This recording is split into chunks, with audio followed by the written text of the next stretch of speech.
सुट्टीचा दिवस होता, घरात बसून लय कंटाळा आला होता. तोपर्यंत काम आठवलं. मग काय गाडी काढली आणि निघालो तिकडं. गेलो हायवेनं गेलो डायरेक्ट कांबरीच्या पुढं परव्या रोपाटी घेत्या. इथं आपल्याला विविध प्रकारची झाडं रोपे भेटून जातात. तर इथं वांग्याची, टमॅटो, मिरची, कोबीची रोपे मिळते. आपल्याला लागणारे रोपे घेतली गेलो रानात गेलो. तोपर्यंत मिरची अशी उगून आली होती. बाकीच्या भाज्या काय अजून उगून आलेल्या नाही. भुईमुग पण चांगलं उगून आलं आहे सगळीकडं. हे मग रोपं घेतली आणि लावायला सुरुवात केली. त्याच्यावर कोणती रासायनिक फवारणी वगैरे रोपावर करत नाही. नैसर्गिक पद्धतीने जेवढा भाजीपाला येईल तेवढा यातनं खायचा.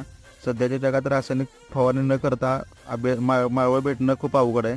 त्यामुळे आपण घरगुतीच लावतो कायम झाडं. हे असं कधी तर रानात काम करायचं म्हटलं की लय अवघड होते, लय थंब लागत असते. तोपर्यंत रस्त्यात येता हे बगळे दिसले. इस्लामपूरला एक काम होतं, त्यामुळे गेलो इस्लामपूरला. तोपर्यंत दोस्तांचं फोन यायला लागलं होतं. त्यांचं एक नियोजन लावायचं होतं. काय नियोजन लागते बघा पुढच्या व्हिडिओमध्ये तुम्हाला सांगतो.